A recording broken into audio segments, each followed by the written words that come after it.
daylight and night, because the flaring is continuous. But that is money that is flared, but that is what has been going on in this country. Every time they will come and review deadline to stop gas flaring, but it's not done. So that flaring is going on, and that's the same fate that the communities in that Baran Ubi area are currently suffering from. But I understand that the inferno has been brought under control. And you know, if it explodes, because it is gas, once there is explosion and fire, it moves with the wind. So it's a terrible development, and it could have been worse. It could have been worse. The casualty rate and the level of destruction of communities and so on could have been far worse, because it's going with the wind, you know, catching fire, moving with the wind. So I thank my dear colleague who brought this motion.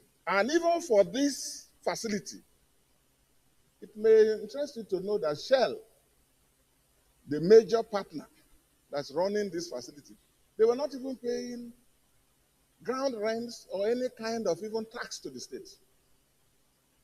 I had to send a bill when the mover was my speaker for 8 years, almost, to make law, and then to make a case for even ground rents and tax to be paid. But I'm happy that I was informed from 2-3 months ago that the fight we started, that Shell had considered and that they had paid the first tax to the state, just about 3 months ago, which they challenged, but they settled out of court, luckily. That's what the government informed me. So that is the situation we are managing. So I will advise, when you come to the prayers, that this Senate will have to, maybe the committees, relevant committees, will have to conduct an inquiry, not the executive, because we don't believe that the executive understands the challenges that our people have been suffering all these years. But maybe if the joint committees look into the matter, we can have a report to look at and then interface with NMPC, now whatever it is called, and then the operators and the regulatory bodies to see what steps can be taken to determine the adequacy of the measures that have been taken, and also steps that can forestall further development. Mr. President and my dear colleagues, thank you very much for your sympathy and understanding, but this is the fate that we have been suffering in the national interest, the contributions, not just Bayelsa, not just Bana Ube, but all the producing communities and states and local governments in the Niger Delta. Thank you, Mr. President. Thank you, very distinguished Senator Dixon. This is a very worrisome motion. Because, first of all, the facility brings serious foreign exchange to Nigeria, because it is from there that the gas is processed and sent to the Bonny terminal for export. So a very big source of foreign exchange earnings for our country. And since on the 14th of May, as he said, the explosion occurred, causing serious panic to the residents and widespread poisonous gaseous infusion into the atmosphere. And then, like you observed, because the people have no place to run to, otherwise they go into the Atlantic Ocean. They have to live with it, breathe the air. Those who had no asthma will now have asthma. And those who had no cancer will now have cancer. And this, for me, even the corporate social responsibilities that ought to be undertaken by the operator, in this case, NMPCs to share have been, sidelined until you had to go to court to struggle for them to even pay the ground rent. I think the good news is that the Bola Ahmed Tinubu administration is a corrective regime and will definitely look into this. This must have gone on for the past 50 years. And unless you visit the area, you cannot understand. That is Niger Delta. So we will also bring this to the notice of Mr. President. He's barely almost 1 year in office and is very determined to do things differently. So he will look into the plight of the oil producing areas, not just Bayelsa. And this kind of incident is one that I know he will not tolerate. Because in many places where crude oil is produced, they also have standards. They have standards. So people don't do anything anyhow. They take cognizance of the possible fallout of oil exploration and exploitation. And where they fail, they pay billions in compensation to the communities. The motion fell short of asking that the operators should pay billions to compensate the people who are being injured. Because we may never reclaim life. So let's look at the prayers and see whether we can make something out of it. But on behalf of the 10 Senates, we send our condolences to the families who must have lost their loved ones and to all the victims of this unfortunate explosion. Prayer on. Call on the government to immediately investigate and ascertain the cause of the explosion as well as its effects. Any amendment? Amendment, yes. Mr. President, my name is Yunus Akitunde. I wish to amend the first prayer to read thus: to call on the Senate to immediately investigate and ascertain the cause and magnitude of the explosion as well as its effect by setting up a joint committee of the Senate that consists of the Committee on Gas, Host Communities, Upstream, and Environment, and report back to the Senate within 4 weeks. And possibly downstream. And possibly downstream. I saw some. Yes, I saw Ahmed. The Civil Senator Adam Toshimole. The motion has been moved. You second the motion to amend prayer 1 to include, instead of calling on the government, we are calling on the Senate to set up a high-powered committee made up of the Committee on Upstream, Committee on Gas, Committee on Downstream, and also the Senate Committee on Environment. So immediately commence investigation into the remote and immediate causes and possible effects of this explosion, and then report back to the Senate within a specific time. Do you second the motion? Mr. President, sir, my name is Adams Oshomole. I hereby support the motion. Yes. As amended. Okay. Yes, these are the Senate information. Well, Mr. President, this is an observation on that amendment. The first three were to call on the Senate. The Senate will not be calling on itself. Rather, we just said that the Senate, through its committees on, so I hope that can be so amended. Yes, direct the Senate. Yes, thank you, sir. The Senate leader, in his direction, is saying that the Senate should immediately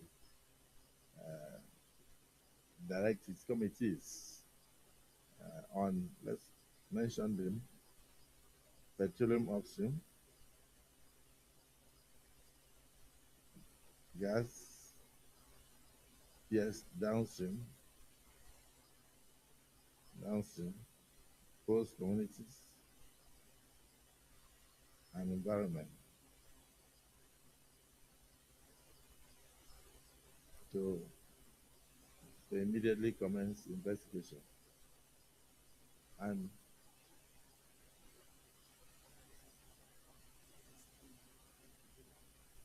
right, it's good to make it so that it will not be unwieldy.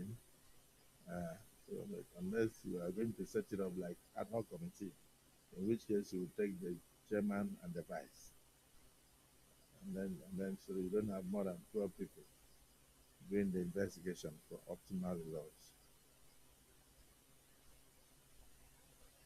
What's your opinion? Yeah.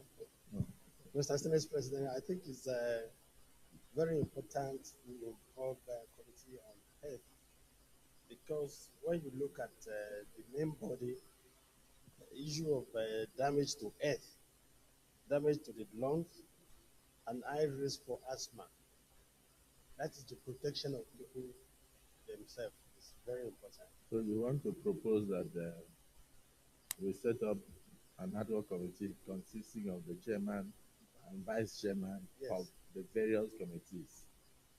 Yes, You Your understand? Excellency. So that they can commence investigation because one of the committees have up to 10, 15 members. So if you bring all together, you may end up with a 60-man committee. But we want results. So, and we want representation. So you can recraft the amendment. Recraft the amendment. I move that ad hoc committee comprising of the chairman and the vice chairman for various committees, such as all the committees involved on petroleum, downstream, upstream, gas, and earth. Environment. And Niger Delta. Environment, Niger Delta. Yes. Then host communities. And those communities. And then health. Yes. I so move, Your Excellency. Yes. Kelvin. Senator Kelvin, you second that amendment. Mr. President, distinguished colleagues, I second the motion that the host community, the downstream, and the relevant authorities, that they should hold the responsibility, made to hold responsible for the thing. So simple. Distinguished senators, the prayer 1 has been amended to read that the Senate do constitute an ad hoc committee made up of the chairman and vice chairman of the committees on petroleum upstream, petroleum downstream, Senate Committee on Gas, Senate Committee on Host Communities, Senate Committee on Health, and Senate Committee on Environment to immediately commence investigation into the remote and immediate causes and effects of this major explosion and revert to the Senate within 2 weeks. Those in support of the motion as moved, of the amendment as moved and seconded, say aye. Those against say nay. The ayes have it. Prayer 2. Call on the government to adopt measures for the protection of the environment from further degradation, as well as for the enhanced protection of these and other national economic assets for the purpose of preventing the. I think this prayer 2, in my view, will be subsumed into the investigation. But do we leave it as a single prayer, or do we add it as part of the terms of reference for the ad hoc committee?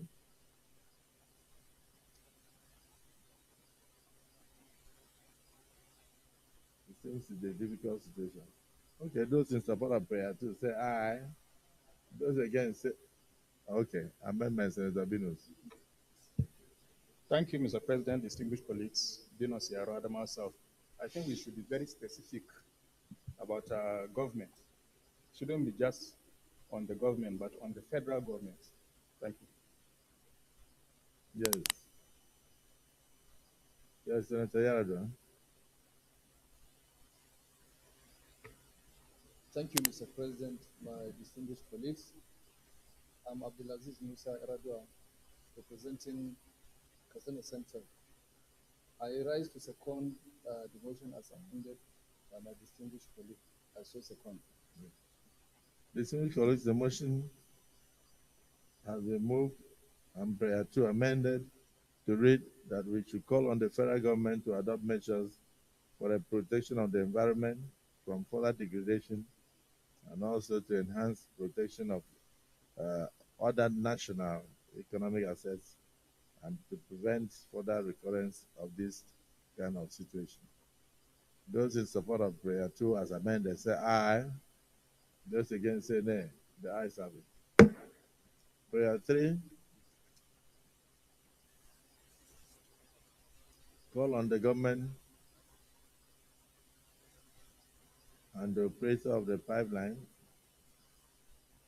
to provide medical assistance and relief materials to the affected people.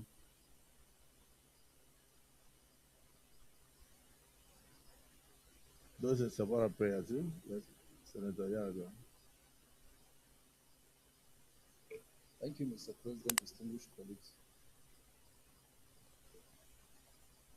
I also rise to amend prayer 3 to read to call on the federal government and not the government. I so move, Mr. President.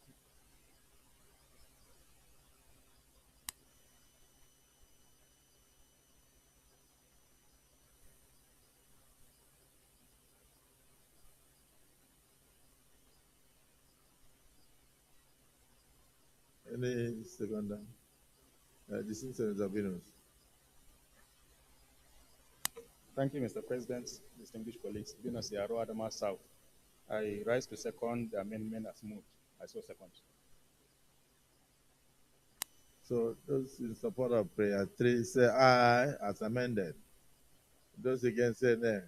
The ayes have it. Any additional prayer? Yes, Senator Agadaga.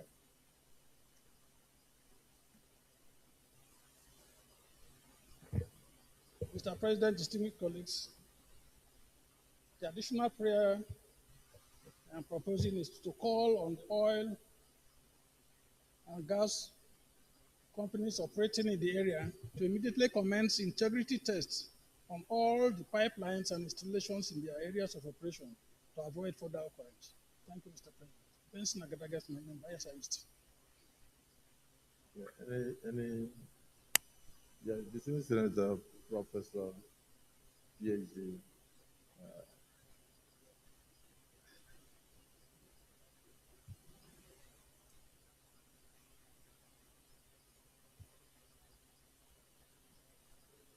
Please, do me a favor, please.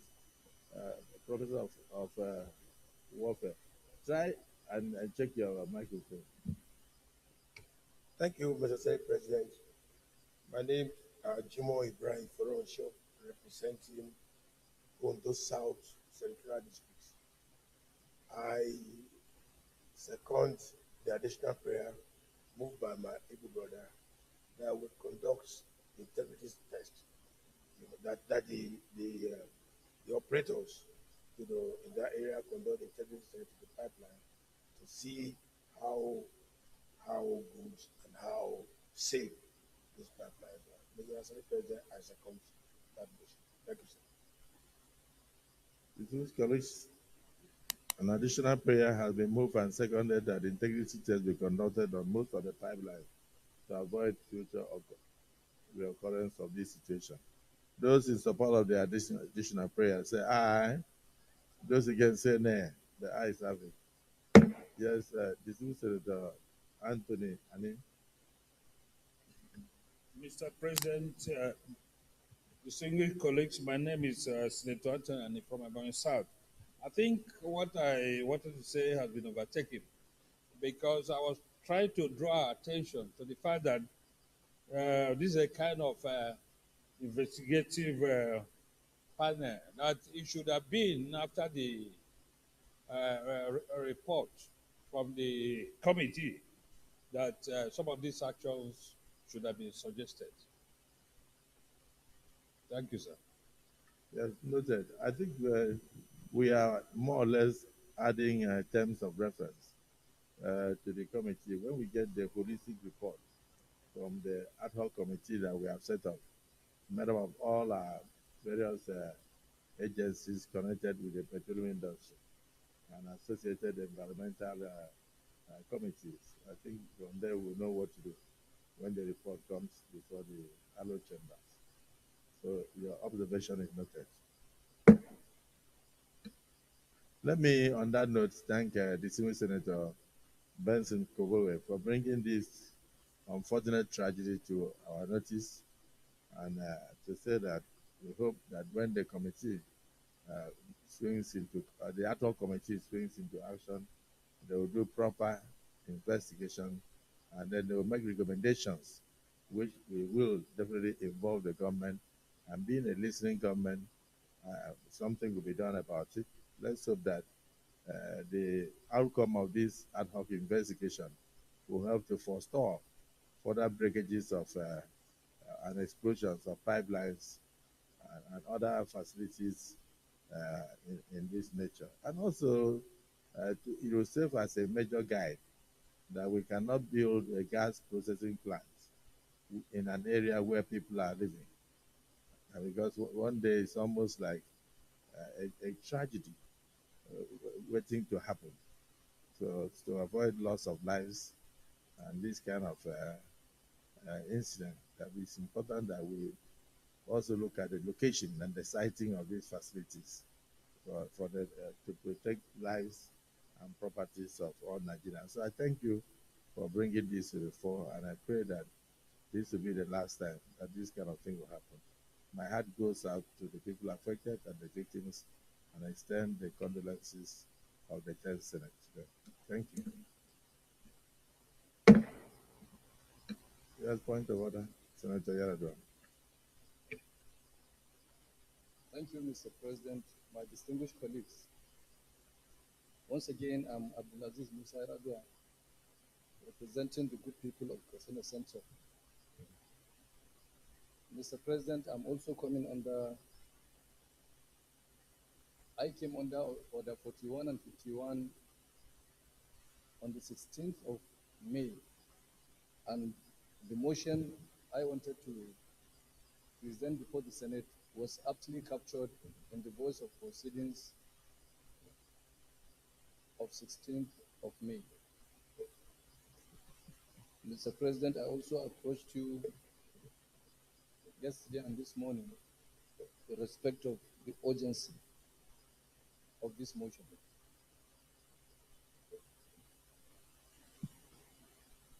With your kind permission,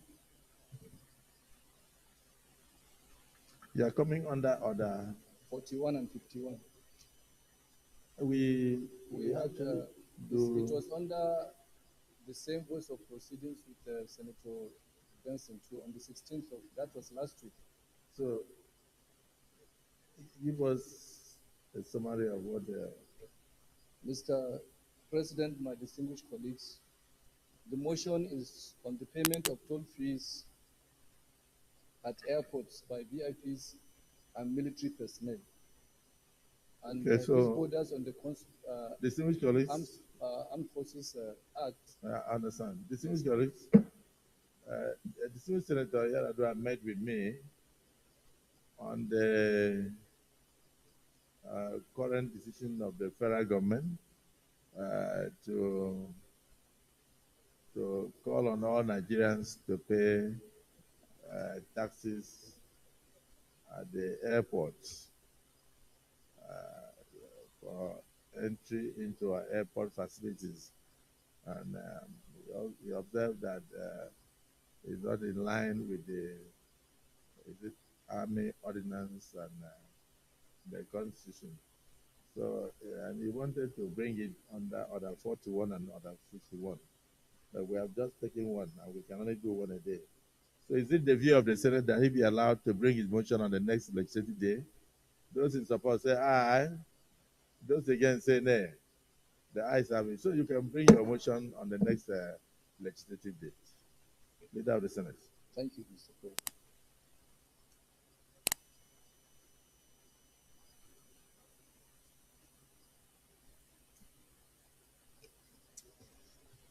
Mr. President, very distinguished senators of the Federal Republic of Nigeria, the first business of the day is the presentation of a House bill standing in my name on the Agricultural Research Council of Nigeria Act Amendment Bill 2024, HB 767. Mr. President, you may wish to invite the Clerk of the Senate to read the short title of the bill. Clerk of the Senate. Mr. President, distinguished senators, Agricultural Research Council of Nigeria Act Amendment Bill 2024, HB 767, first reading.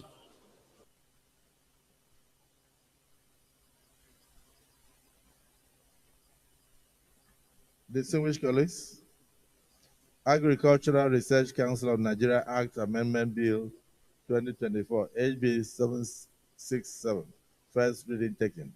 Leader of the Senate.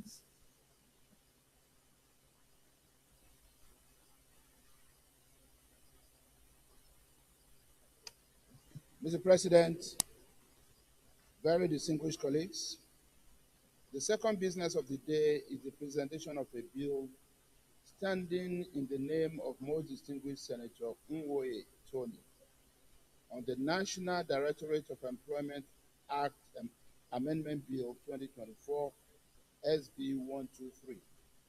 Mr. President, you may wish to invite the Clerk of the Senate to read the short title of the bill. Clerk of the Senate. Mr. President, distinguished senators, National Directorate of Employment Act Amendment Bill 2024, SB 123, first reading. Distinguished colleagues, National Directorate of Employment Act Amendment Bill 2024, SB 123, first reading taken. Leader of the Senate.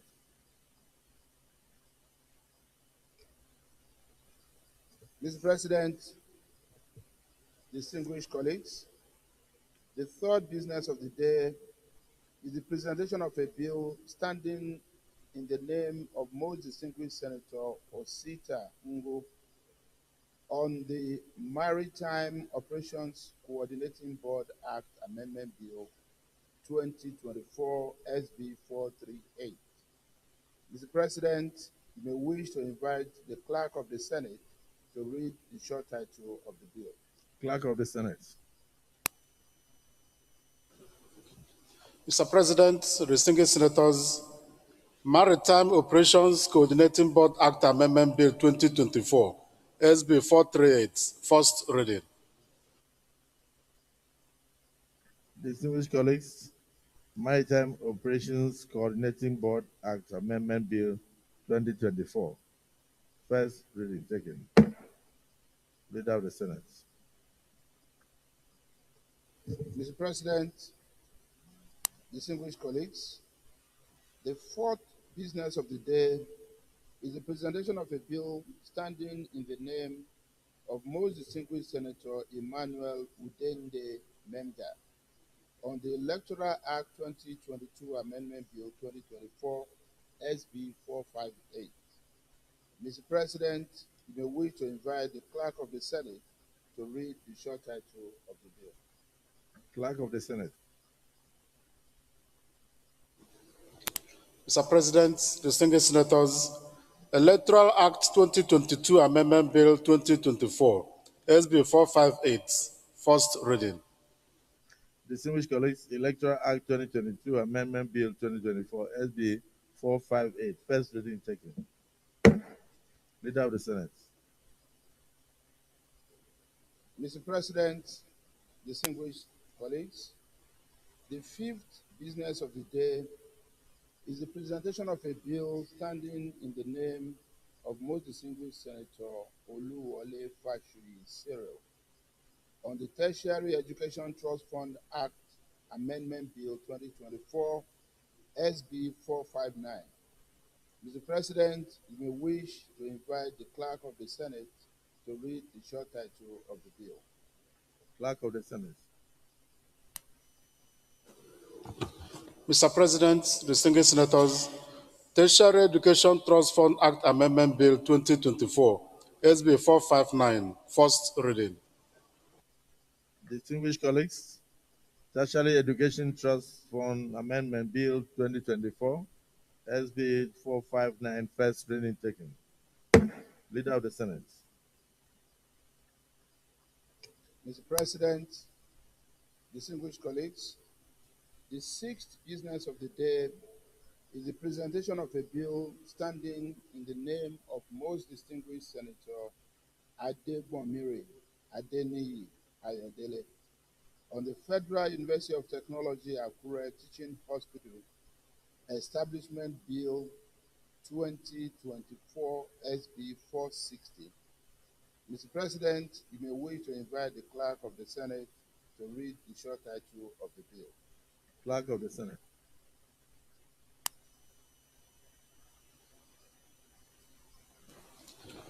Mr. President, distinguished senators, Federal University of Technology Akure Teaching Hospital Establishment Bill 2024, SB 460, first reading.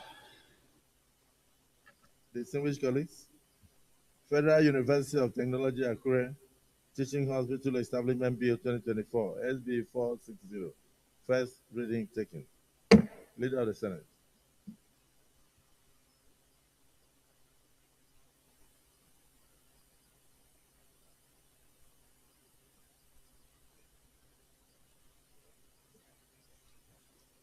Mr. President, distinguished senators, may I crave your indulgence before I announce the first order of the day. As hinted yesterday, there is a presentation to be made at the request of Mr. President by the chairman of the Senate Committee on Media and Publicity. Mr. President, may I most respectfully invite you to so direct that. Thank you. Yes, distinguished Senator Adaramodu.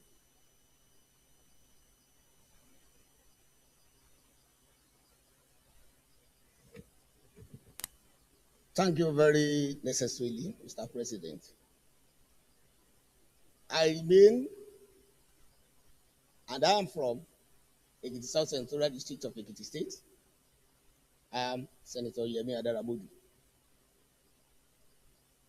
Yes, this 10th Senate is very uncommon in many ways.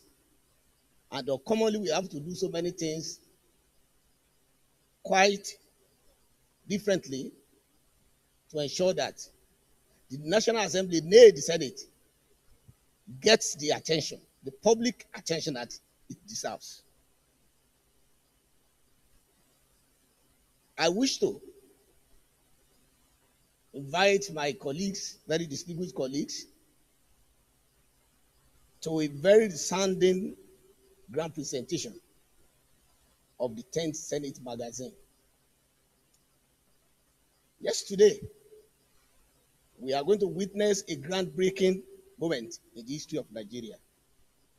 A moment that marks the birth of a new era of communication between the Senate and the citizenry. Yes, if you don't tell your story will be told by somebody else and the story can be skewed.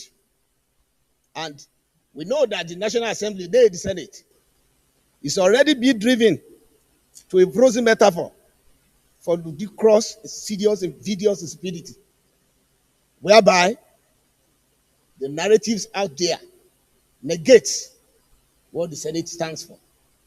And this 10th Senate is going to act as a very iconic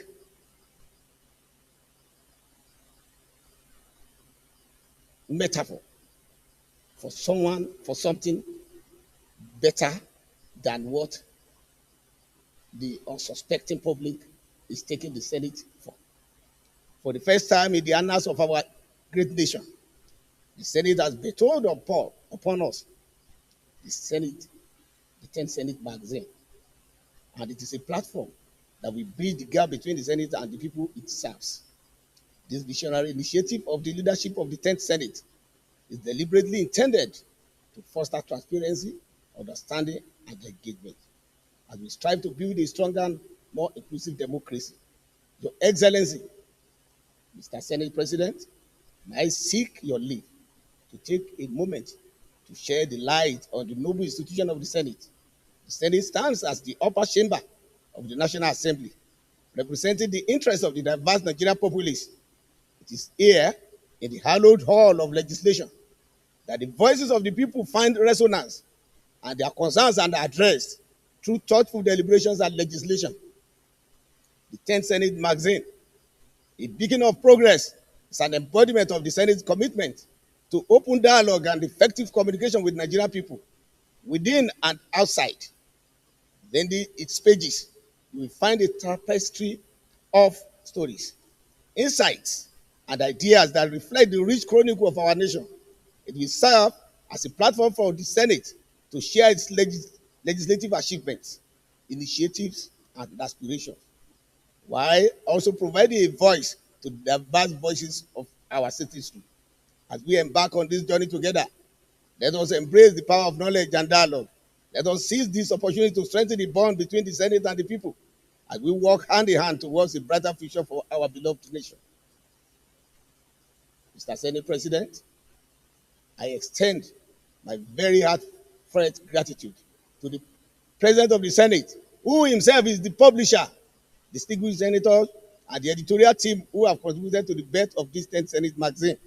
Your dedication and commitment have brought us to this momentous occasion, and we stand united in our pursuit of a more informed and engaged society. Distinguished colleagues, I invite you to immerse yourself in the pages of the 10th Senate magazine as active participants in the democratic process in shaping the Nigerian nation that we envision. Together, let us build bridges, foster understanding, and create a legacy of progress that will resonate for generations to come. I want to thank you for us to mark the beginning of a new chapter in our collective journey towards a stronger and prosperous Nigeria. Mr. Senate President, sir, without engaging in a very unnecessary verbosity, I think I want to stand for you to allow me to present a copy of this magazine for you, your eminent personality, to present it to our dear colleagues. I so move and I crave. Thank you very much.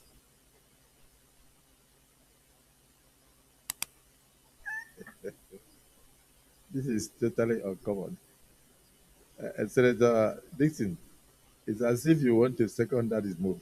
Motion.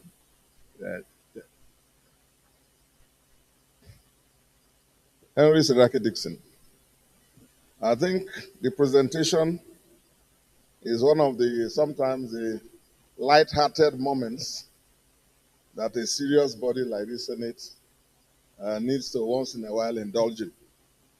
So I think we commend the presentation, which was not verbose, which was precise and to the point, but admittedly very uncommon.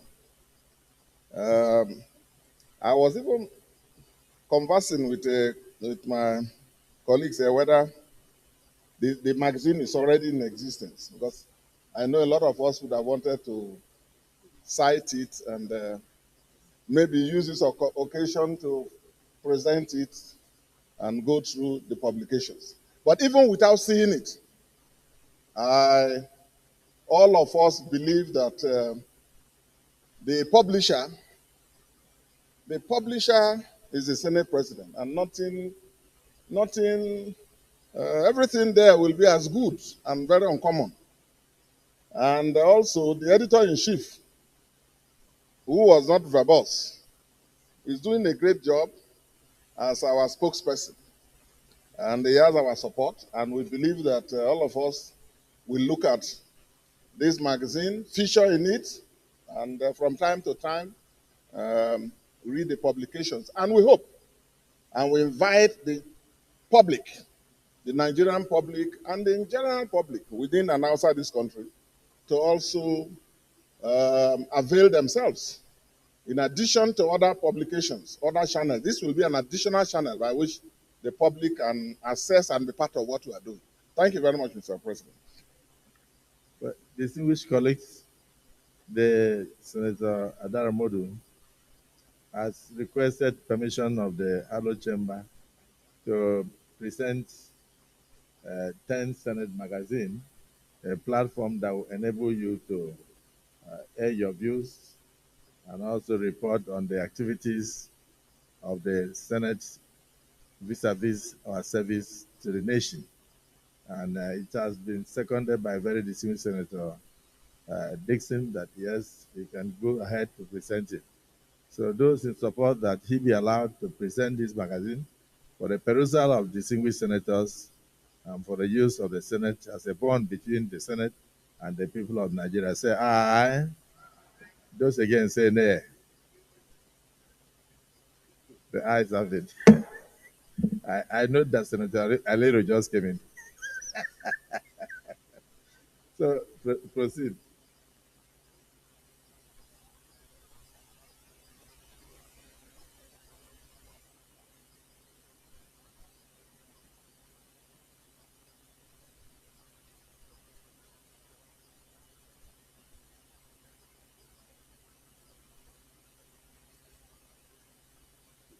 The Senate leader, please approach.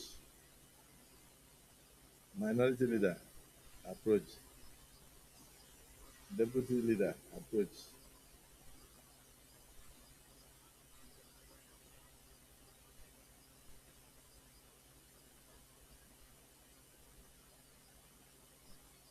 Distinguished Senator Alero. Distinguished Senator Alero, you can approach.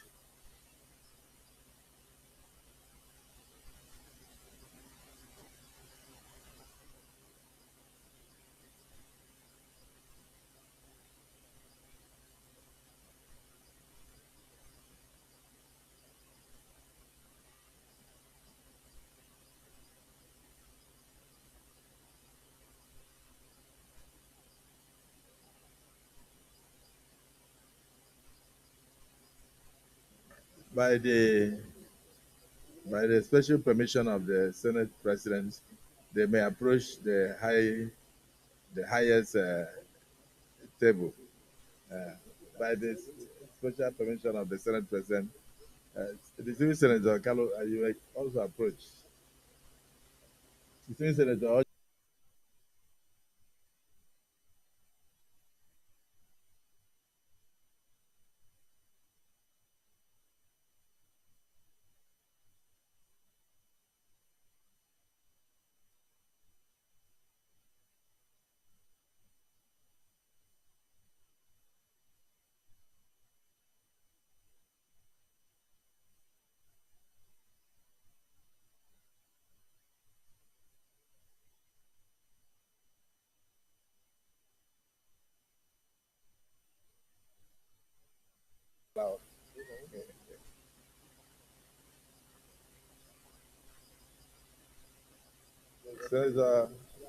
Senator Gucci, please approach, and Senator Sabe, by virtue of your ranks.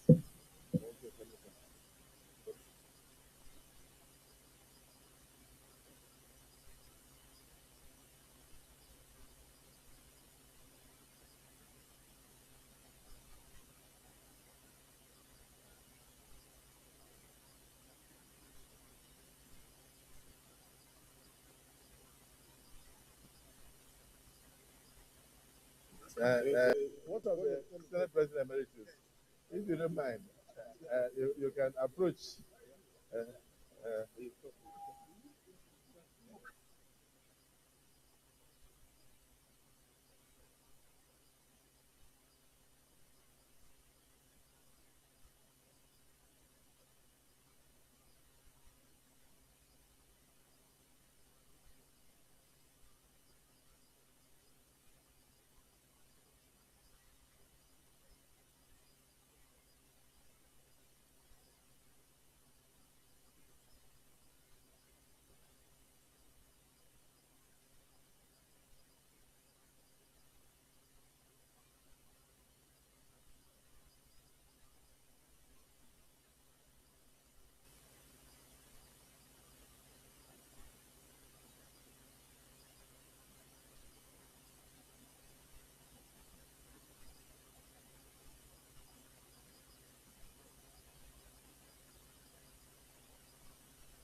well, nobody can say no. Where is Senator Obey?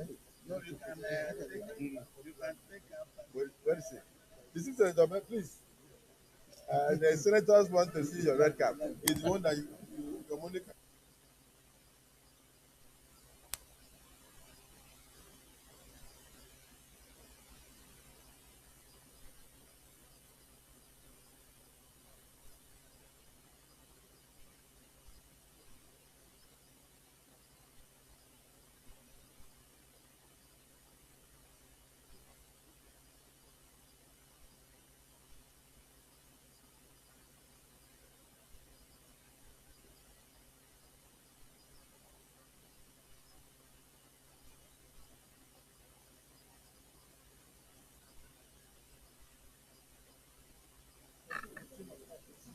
I thank all ranked and distinguished senators who have decided to unveil this 10th Senate magazine. And with the permission of the Senate President, we may all go back to our seats. Thank you.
Ourselves, and also to say that this will give us a veritable platform to ensure that Nigeria understands us more. And then it's not only, it's like telling our stories ourselves.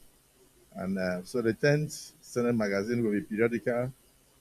I don't know whether it will be bi-monthly or whether it will be quarterly magazine of the Senate. to ensure that we capture all the activities of the Nigerian Senate for the benefit of the Nigerian people. So, Senator Adaramodu, thank you. Truly an uncommon move in an uncommon Senate. Thank you. Senate Leader.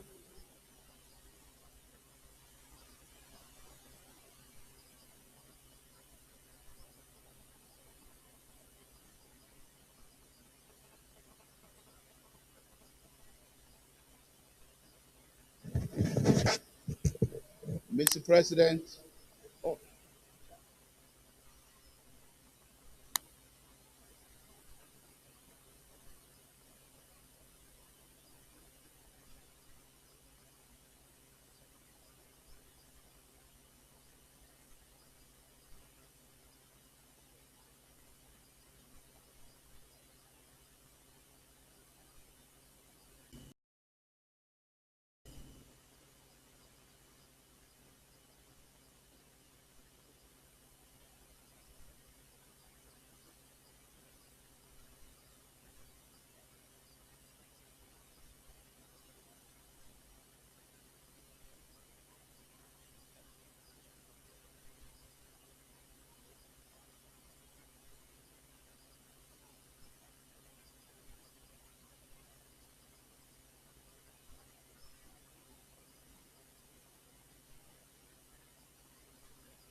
Leader of the Senate.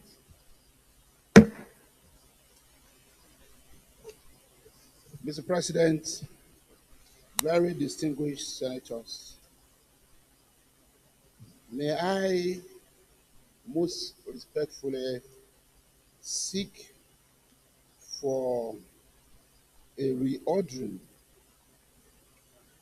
uh, of the items on the order paper, rather than us commencing with the first order of the day. May I request that we take the fifth order of the day as the first order of the day. And the fifth order of the day is a motion standing in the name of most distinguished Senator Manu Haruna and 16 others on the urgent need to address the vandalization of TCN transmission lines in the northeast region of Nigeria. Mr. President, this is a very important motion that borders on the entire northeast geopolitical zone. And the mover of this motion has a flight to catch to represent this institution at a very important program in London, in Leeds, United Kingdom. So, based on that, may I most respectfully so request, and I made this request pursuant to Order 38 of our rules, Mr. President and distinguished colleagues.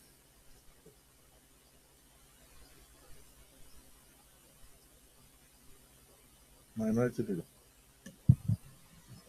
Mr. President, esteemed colleagues, I write to second the motion moved by the Senate leader. As also. Distinguished colleagues, in line with our Order 38, the Senate leader has requested that we do approve that he moves forward the fifth order of the day in order to enable the mover of the motion to travel for an assignment by the Senate. Those in support of the motion and the realignment of the items on the order paper say aye. Those against say nay. The ayes have it. So you may proceed. Mr. President, distinguished colleagues, the first order of the day as amended is a motion standing in the name of most distinguished Senator Manu Haruna and 16 others on the urgent need to address the vandalization of TCN transmission lines in the northeast region of Nigeria. Mr. President, you may wish to invite most distinguished Senator Manu Haruna to move the motion. Distinguished Senator Manu Haruna.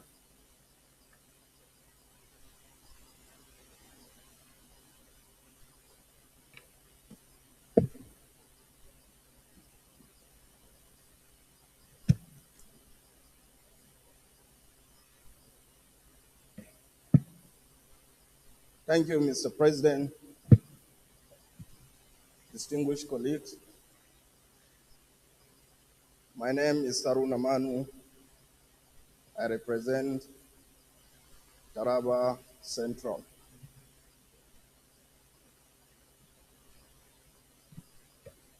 Urgent needs arise to move a motion for the urgent need to address the vandalization of TCN lines in the northeast region of Nigeria.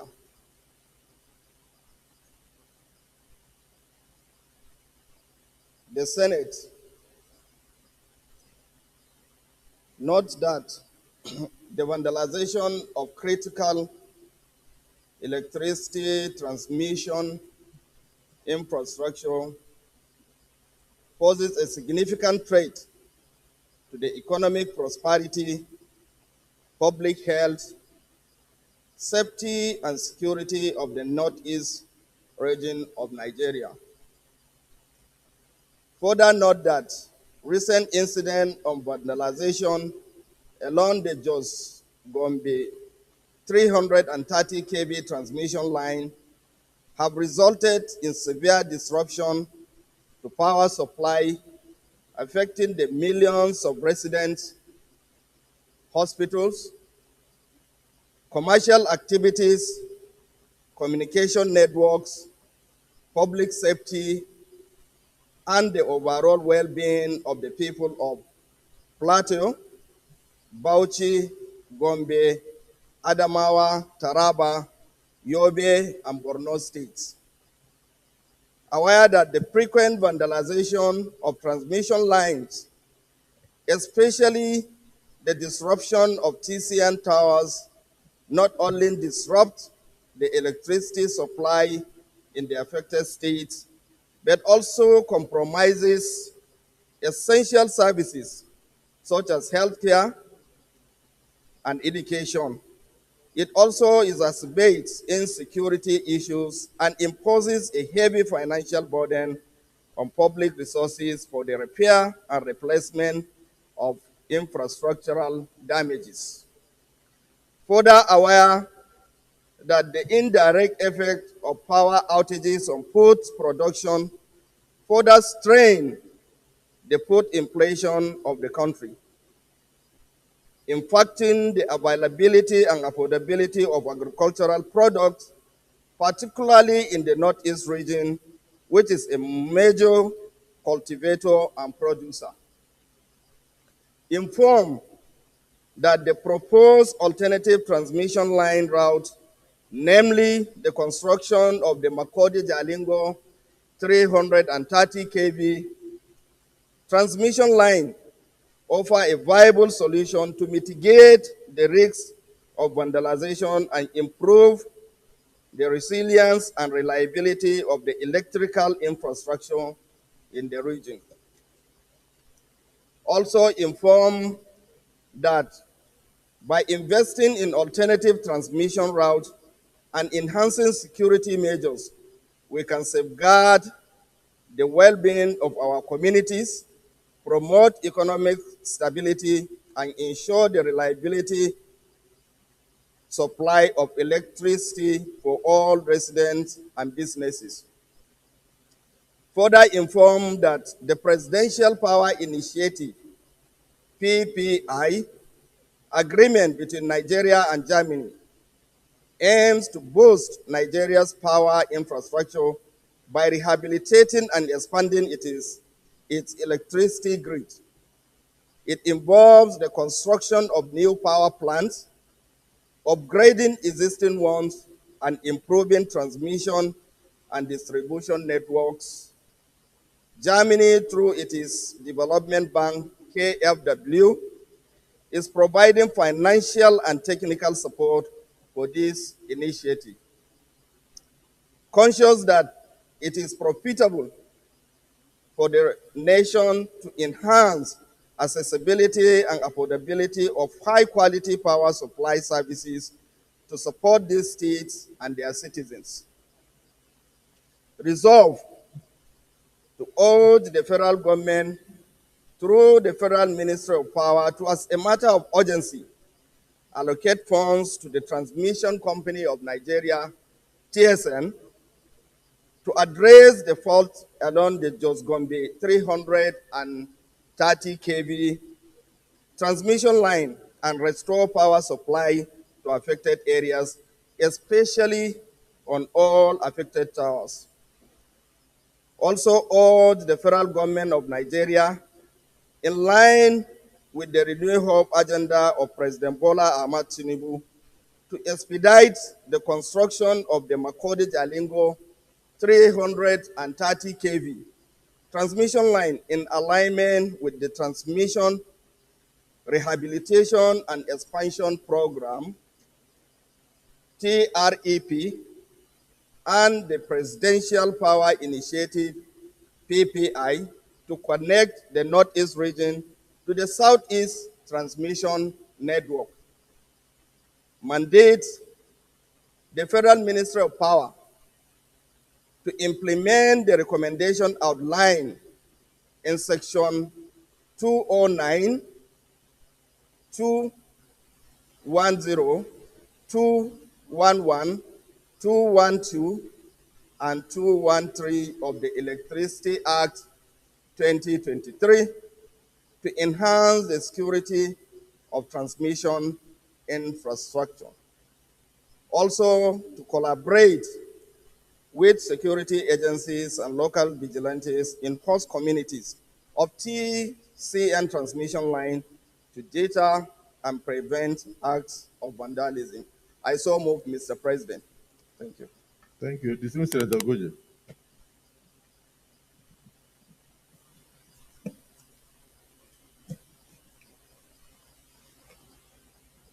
Thank you, Mr. President. I am Mohammed Benjamin Goje, representing Gombe Central in Gombe State. Mr. President, I stand to second and support this very important motion, which borders on the extreme hardship being experienced by all the states of the Northeast including parts of Plateau State. Mr. President, for over 1 month now, the Northeast region, all the 6 states and part of Plateau have been in total darkness 24 hours, non-stop.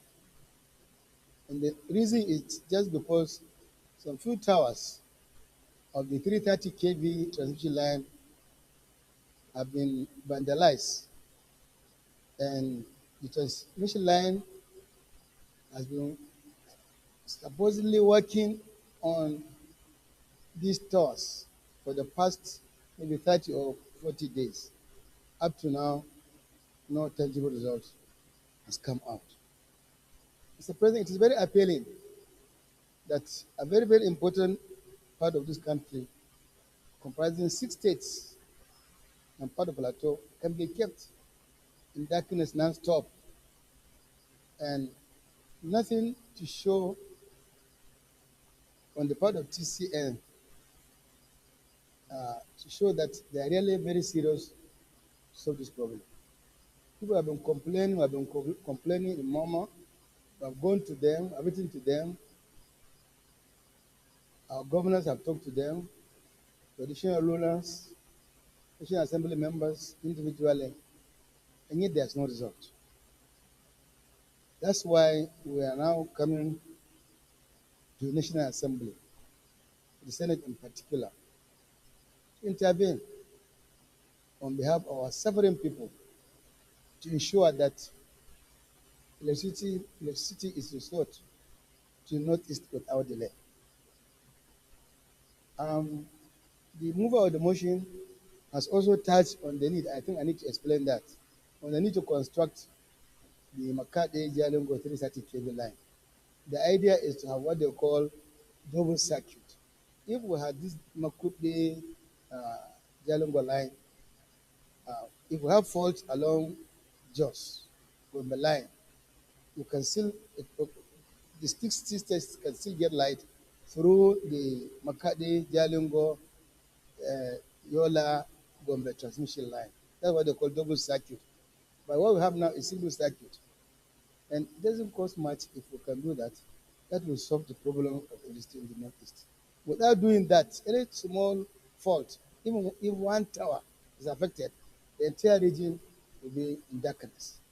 So, Mr. President, we urge you to intervene in addition to these 3 prayers, possible to personally call, because it's very, very serious. People are desperate. No, as a result of this lack of electricity, there's no water. There's no water, and because of this, there are serious health problems. And there are serious health problems. In fact, there is hunger. So many things are associated with this lack of electricity, to the extent that we have very serious challenge of security because of, as a result of darkness. Because crooks, thieves, bandits prefer darkness to light, and that's what's happening. So we're in serious danger, and that's why we're calling for urgent intervention of the Senate, led by Mr. President, who is the uncommon leader. We want you to show your uncommon intervention in this matter to ensure that light is restored to us immediately. Thank you, Mr. President. Senator Kaka. Thank you, Mr. President, and my distinguished colleagues. My name is Kaka Shehu Lawan. I represent the good people of Borno Central Senatorial District. Mr. President, I want to align myself with the mover of the motion and very distinguished Senator Goje for the contributions they made on this floor. And in addition, Mr. President, it will interest these hallowed chambers to note that some parts of the Northeast had no light in the last few years. Of recent, the other parts that had light was vandalized. As we speak, government institutions such as airports, schools, hospitals were being run on generators. And you know how costly AGO is in this country. I don't know between AGO and dollar, which is the the essential commodity now, I can say. Mr. President, sir, the essence, the primary purpose of government is the provision of security and welfare of the citizen. So here is a complete region of Nigeria that has no light as a result of attitudes of criminals and vandals. So I support this motion and call on my colleagues to also support this motion with a view to providing electricity to the northeastern parts of this country. I thank you most sincerely for the opportunity, and I thank my colleagues for the opportunity. Thank you, sir. Distinguished Senator Ahmed Lawan, please. Thank you very much, Mr. President. Very distinguished colleagues, I am Ahmed Ibrahim Lawan, I represent TMA North. Mr. President, I stand up to support this very important motion, and of course, as someone from Yobe, I represent those who have sponsored the motion. Distinguished colleagues, the body of the motion itself is self-explanatory. All the details that we need to know are here. And the submissions by the sponsor of the motion, Senator Goje and Senator Takashio Lawan, have gone further to explain what the body of this motion is all about. I want to come from a different perspective. The late 90s, UNDP categorized the northeastern part of Nigeria to be the poorest in Nigeria, the late 90s. And this situation has remained to date. Mr. President, when we are talking about restoring electricity in the Northeast, what we have is minuscule. It's small compared to what other parts of the country get. So in addition to getting the restoration, in fact, we'll be asking for justice.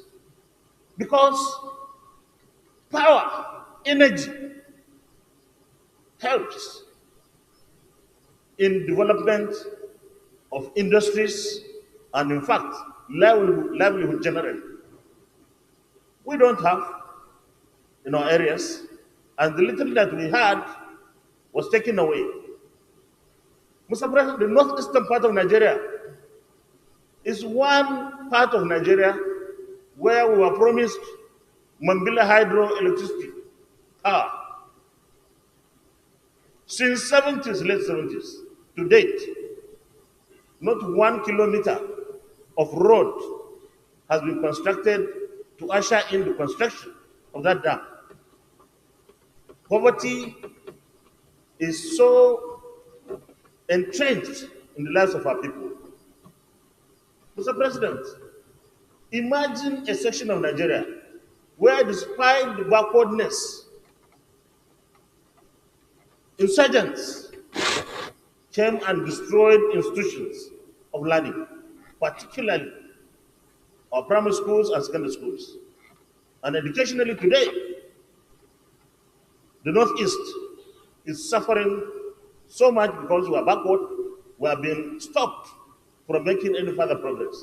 So the totality of what we have in the northeastern part of Nigeria today is a section of Nigeria that requires full and complete and total attention of the federal government.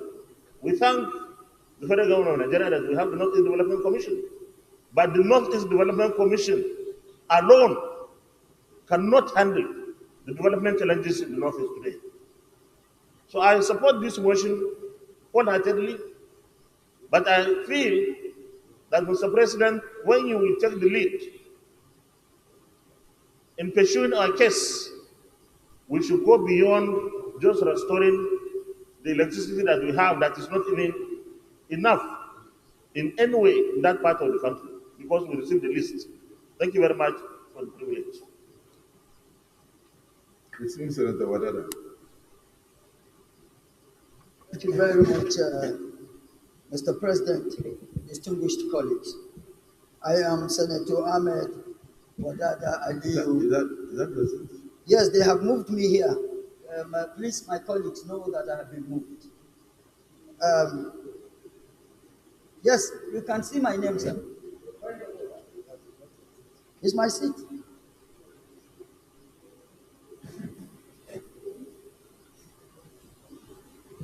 Can I continue, sir? Leader of the Senate, did you take into consideration the peace of the Senate before you move in there? I think it is the responsibility of Senate services because my leader always takes care of me. Let me speak for you, leader. Anyway, proceed so long as. Thank you very much, Mr. President, distinguished colleagues. This is a very, very vital, important, and significant issue that is being brought to bear or to the fore. I sympathize with the people of Northeast for lack of electricity for more than a month, which speaks volume of negativity in every facet of our livelihood today. But this issue, because of the importance of power in contemporary world, shouldn't be only confined or limited to Northeast. It is a general problem.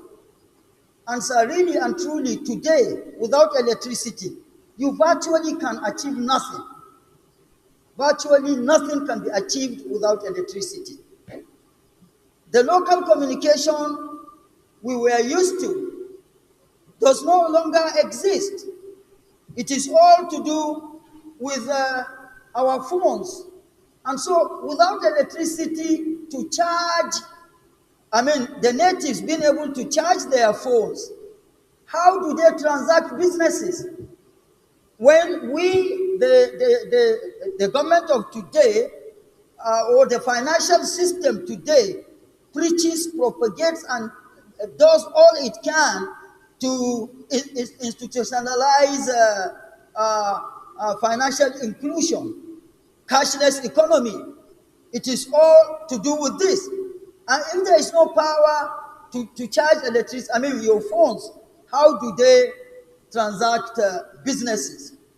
As a native, growing up in my local community, what we used to have no longer exists.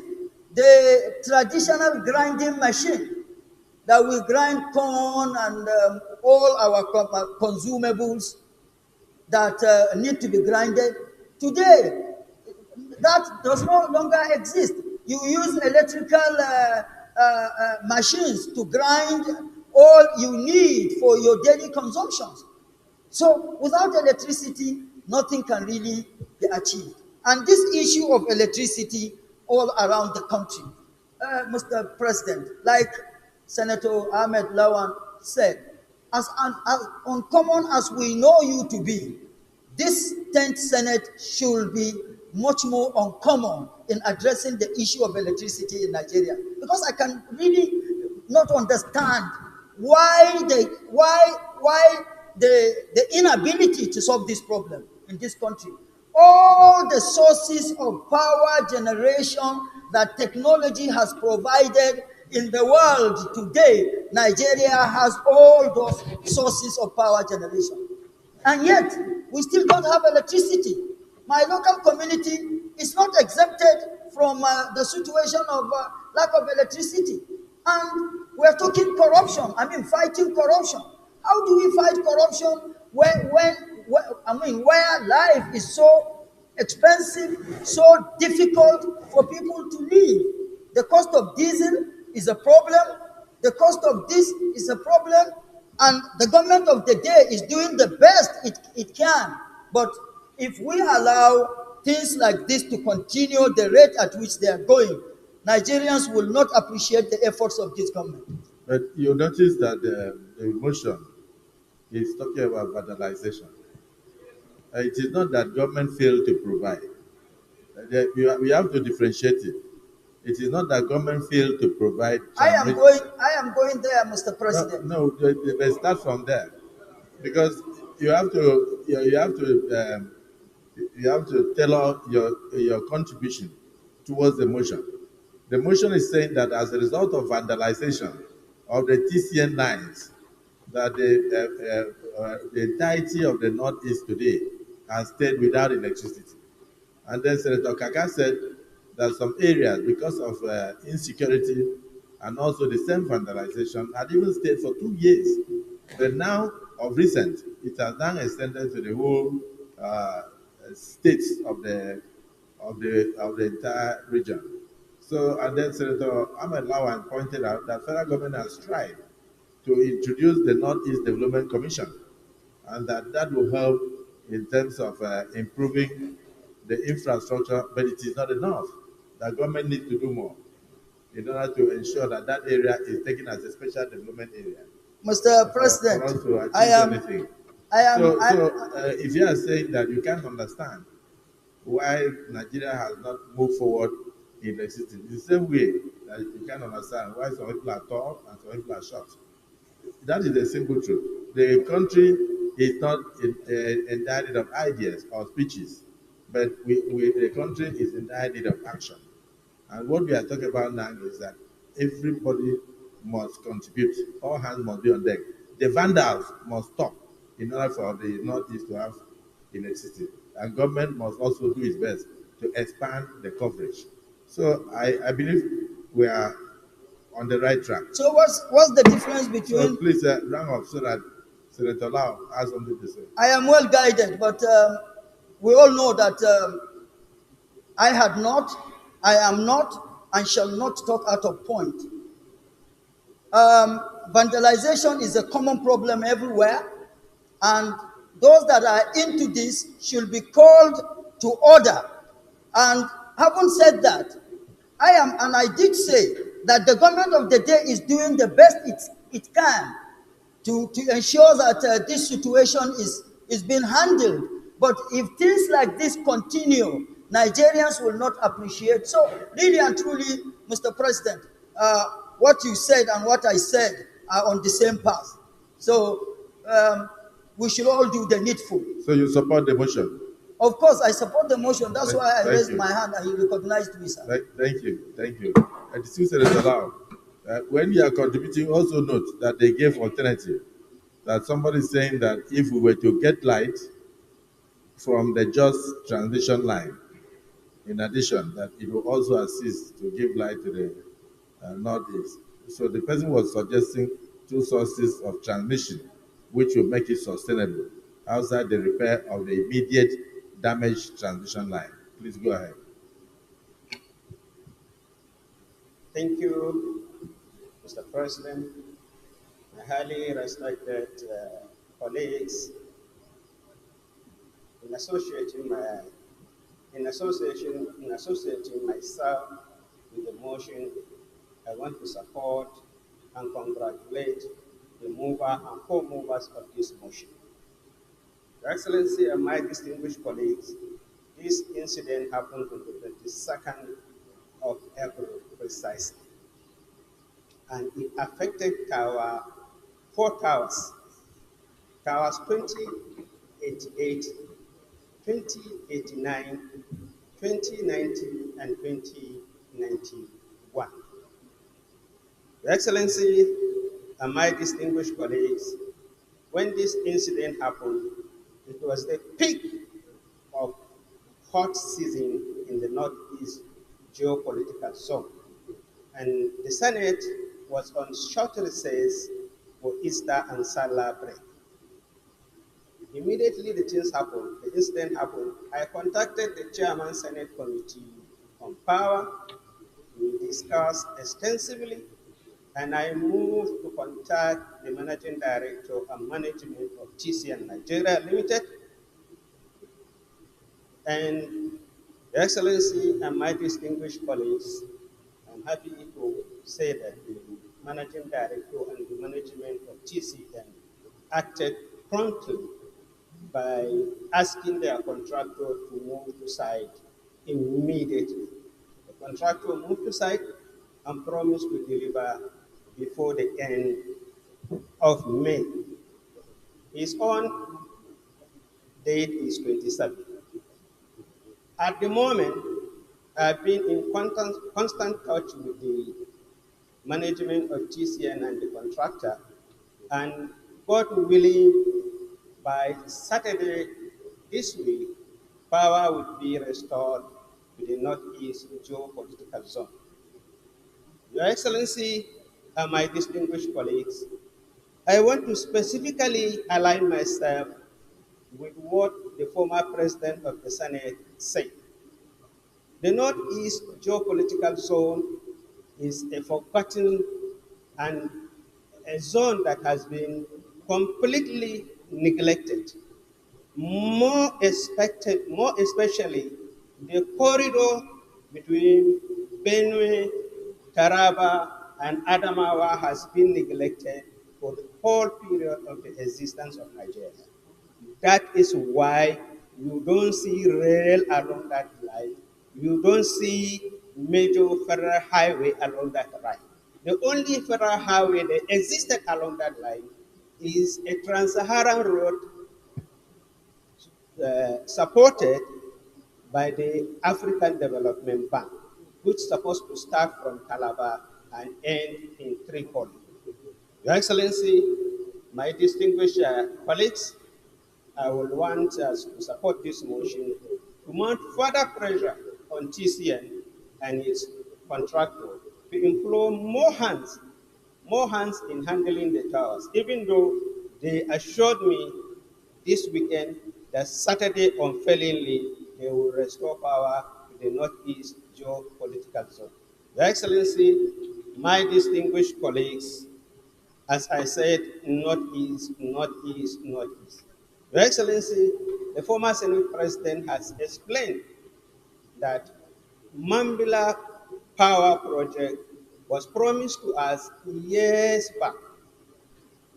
Your Excellency and my distinguished colleagues, there is nothing like Mambila Hydro Project. Even the site that was earmarked for this project, it has no accessible road. Nobody has been there.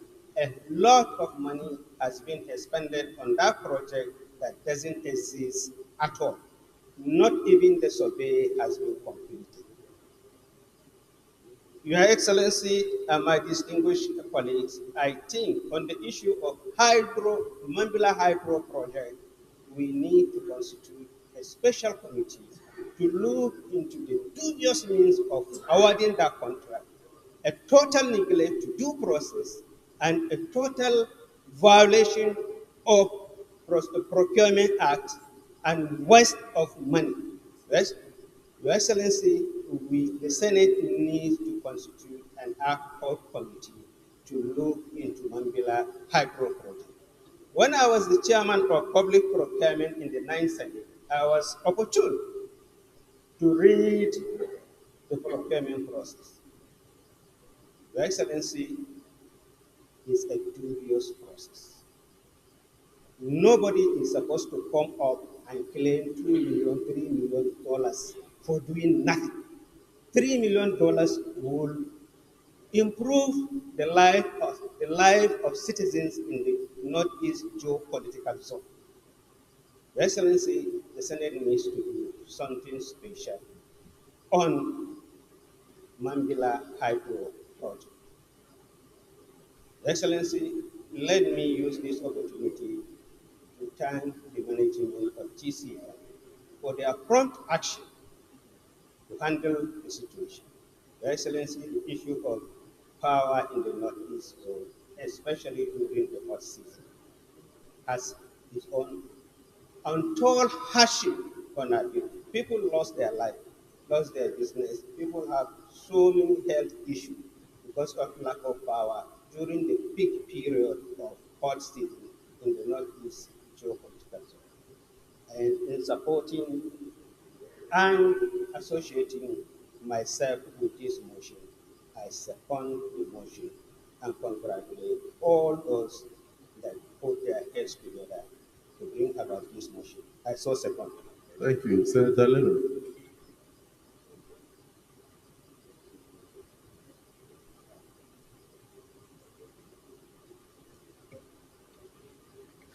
Thank you, Mr. President. Distinguished colleagues, I remain Muhammad Adamalew, representing the good people of Chief Central. Mr. President, this motion is very important. Just last week, the governors of Northeast, the political zone, had a meeting. And in that meeting, this issue reoccurred prominently. And called on the federal government to restore power supply in that geopolitical zone. Mr. President, I want us to go beyond restoration of electricity supply in the Northeast. We should find out the culprits, those that are responsible for the vandalization of power line.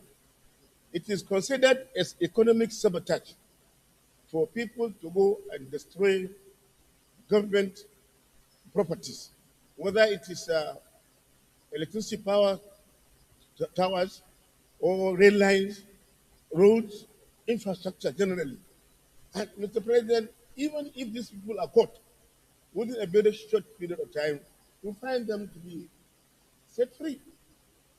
So, to me, we are not serious as a nation. Those that are responsible for this should be punished. And in addition to that, Mr. President, Northeast governors also promised that each of the governors should try and construct 10 kV line of solar electricity, simply because what they have is not enough. This is to complement whatever the federal government is doing. And I see this as a novel idea, and it's worthy of emulation by all the governors. For power supply in Nigeria is really not enough. Generally speaking, wherever you go, whether it is northeast, northwest, north central, southwest, south, the story is the same. So if our governors can collaborate with the federal government, and opportunity has already been given by the amendment of the Power Electricity Act that gave opportunities to governors to come in and generate power, distribute power to service their people. So I support this motion, and I urge all my colleagues to do it. I'm happy to hear that the TCN has already responded, and they promised to restore the power supply in Northeast before the end of this month. I sincerely hope that they will fulfill this promise. And if they do, Mr. President, we should call them and thank them very much for doing that. And there is also an opportunity for TCN and even distribution company, Mr. President. The former president, President Buhari, signed a bilateral agreement with the German government when Angela Merkel, the former chancellor of Germany, came into Nigeria. He complained that our major problem in Nigeria is power supply.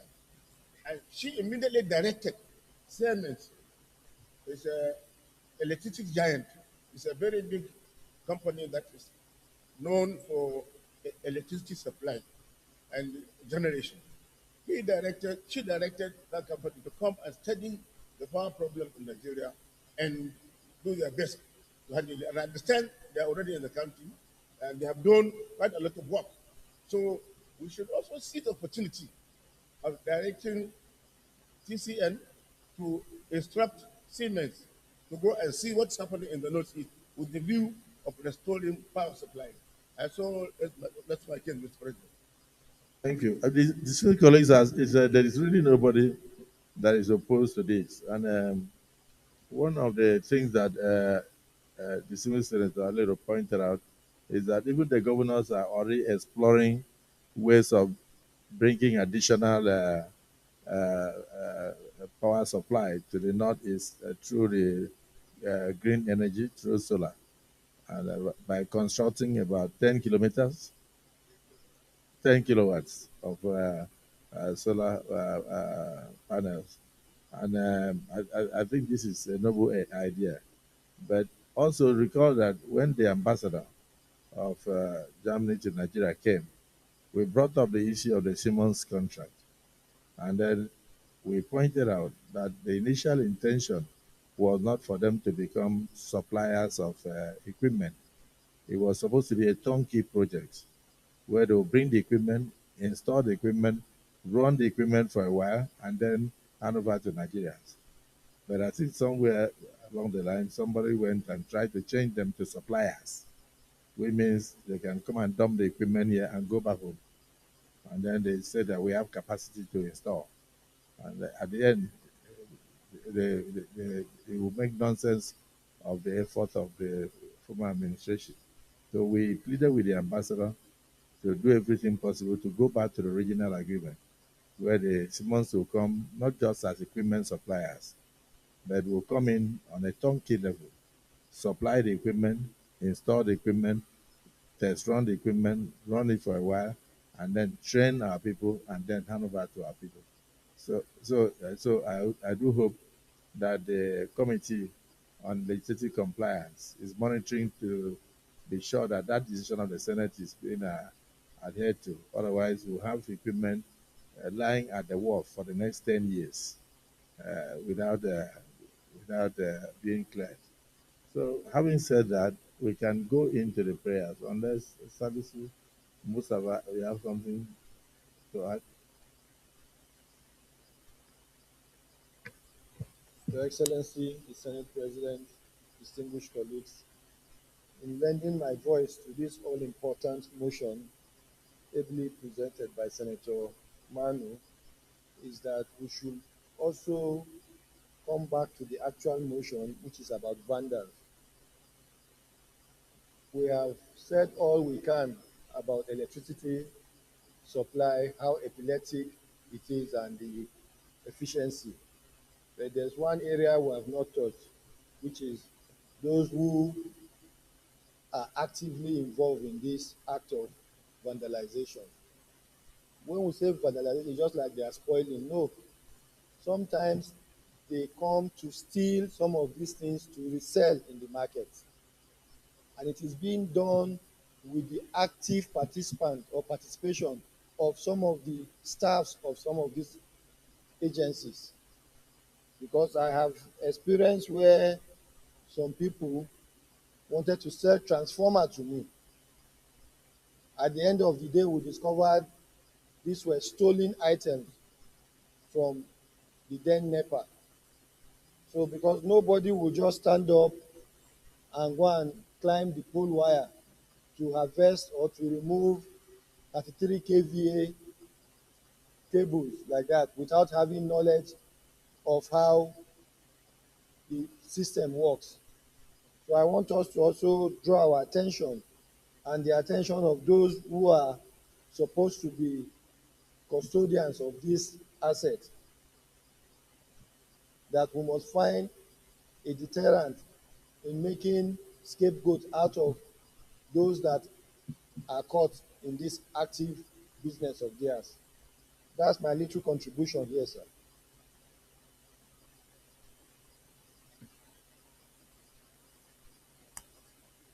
Senator Jimmy Kuta. Thank you, Mr. President, distinguished colleagues. My name is David Jimkuta, representing the good people of Taraba South, the headquarters of Kororofa Kingdom. Your Excellency, thank you for the opportunity that you give me to contribute to this motion heavily brought by my senior brother, His Excellency Haruna Manu, Taraba Central. Your Excellency, the issue is not to restore the power back to the Northeast. The issue is how to safeguard those assets. I was privileged to speak with the director of Yola Distribution Company. He told me particularly that we, the consumer, leave all those assets as if we are not part of it. But it's a responsibility of we, the consumers, to protect those assets, not only them, the distribution company. So, Your Excellency, my take is this. Let me appreciate the effort of all the governors in the Northeast for what they are doing. But I want to suggest that, or add to that, the effort is to create maybe task force or something to protect those assets from those people that vandalize and destabilize the power, not only in the Northeast, they are everywhere, Your Excellency. And those people, they are heavily armed. In my constituency, they came to vandalize one transformer with 6 AK-47 rifle. They tied somebody that was close there. They tied him, and they did what they did. So, Your Excellency, I think we should put more our decision to protect the asset. The measure is to safeguard the asset is more important. Thank you, Your Excellency.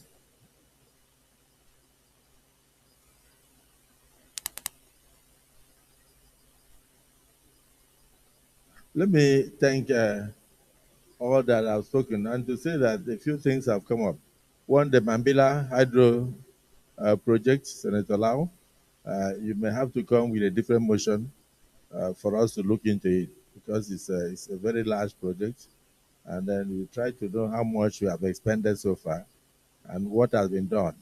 Because you pointed out that not even 1 kilometer of road has been tarred so far towards the location, and yet billions have been spent. So please come back to us with a different motion on that. And then come back to us with a different motion on that. Now, when we go into the, well, no problem. Yeah, you're allowed. Then, of course, there's Jimmy Kuta. Yeah, you brought up a very crucial point, and that point is the need for us to have a task force to protect the assets. So I think that is also, that will be part of our recommendation so that people can try to make sure that those things are safe. And then the third part of it is that when they are arrested, they are set free. So we should also make sure that the law is stringent. That is our responsibility to look at the existing acts covering that area to know whether we can strengthen them with a view to ensuring that anybody who aids or abets any act of vandalism is also a vandal. Anybody who aids or abets acts of vandalism is also a vandal. So once we make that very stringent and then we prescribe the right punishment, it will deter people from uh, attempting to release them whenever they are arrested, and then to make sure that the culprits are actually brought to book to serve as a deterrent to future vandals. Yes, Senator Bello, Sonny Bello, yeah, you have something to add? Thank you, Mr. President. Distinguished colleagues, my name is Abubakar Sani Bello, representing Niger North. Mr. President, since we're talking about vandalization, I think I would like to suggest that efforts should be made to power all communities along the transmission line. That will give them a sense of ownership. Once you power the communities along the transmission line, it gives them a sense of ownership and they'll protect those facilities. At the moment, some of these communities just see light, but they don't benefit from light. So no amount of police or civil defense, because it's a vast area, can protect these transmission lines. So the critical stakeholders like TCN, the GENCOs, DISCOs, Northeast Development Commission should come together, even if it's through corporate social responsibility, to power all communities along transmission lines so that they'll have sense of belonging, sense of ownership, and they'll protect these lines. I think that will go a long way. Thank you. Thank you for your contribution. So, distinguished colleagues, so let's look at the prayers now. Prayer one, urge the federal government through the Federal Ministry of Power to, as a matter of urgency, allocate funds to the Transmission Company of Nigeria, TCN, to address the faults along the Jos Gombe 330 kVA transmission line and restore power supply to affected areas, especially on all affected towers. Those in support of prayer one say aye. Amendment to prayer one. Yes. Amendment, sir. Mr. President, thank you once again. My name is Kakashio Lawan. I rise to amend prayer one, sir. Prayer one to read urge the federal government through the Federal Ministry of Power to, as a matter of urgency, allocate funds to TCN to address the faults along Jos Gombe, Gombe Meduguri, and Gombe and Meduguri Damaturu 33 kVA lines, because these are all existing facilities, sir. So I want Gombe, Meduguri, and Meduguri Damaturu to be included. So I so amend the prayer to include these two lines, sir. Thank you, sir. I so move. Thank you. Yes, distinguished Senator Joanna Amos. Mr. President, distinguished colleagues, I stand to second the motion as ably moved by my brother. Thank you, sir. Distinguished colleagues, prayer one has been amended to include the just Medugri, Gombe Medugri line of the 330 kVA. Those in support of the prayer as amended say aye. Those against say nay. The ayes have it. Prayer two, urge the prayer two is been amended and carried. So you can bring it as additional prayer.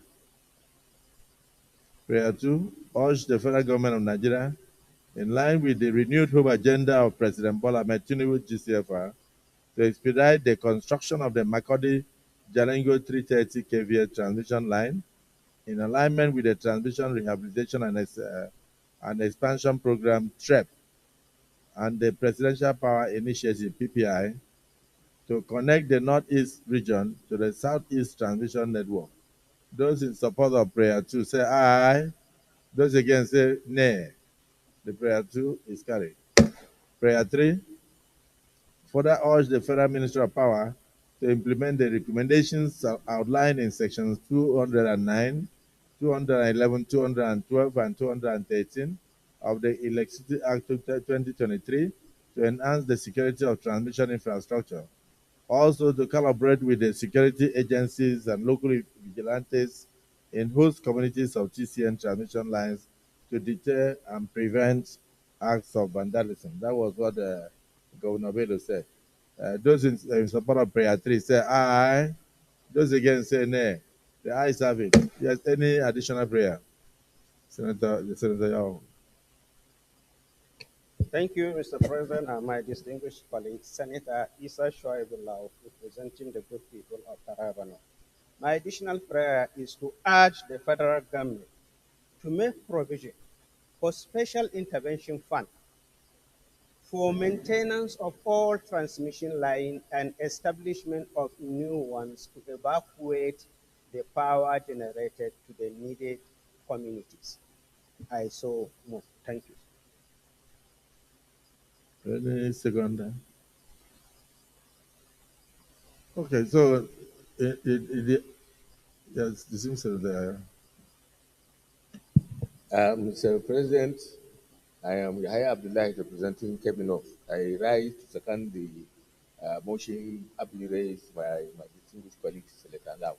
I so second. the additional prayer has been moved and seconded. Those who are in support of it say aye. Those against say nay. The ayes have it. So let me thank distinguished Senator Manu and all other distinguished colleagues who have made contributions towards this all important motion, and to say that yes, indeed, it is something with appall that, of course, darkness will create opportunities for miscreants to wreak havoc on the communities, and that as much as possible, the TCN should immediately rise to the occasion, and the Federal Ministry of Power should ensure that the power is restored to the northeastern part of this country to aid the security of lives and properties, which of course remain the primary focus of government. I thank all of you. I thank the mover of the motion. I thank all of us for the contributions. And I do hope that again, the Senate Committee on Legislative Compliance will follow up to know how far the resolutions of this Senate are being obeyed. Thank you. Leader of the Senate.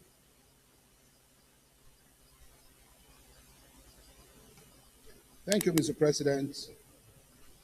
Mr. President, distinguished colleagues, the second order of the day is the second reading of an executive bill standing in my name on the National Anti-Doping Bill 2024 SB 455.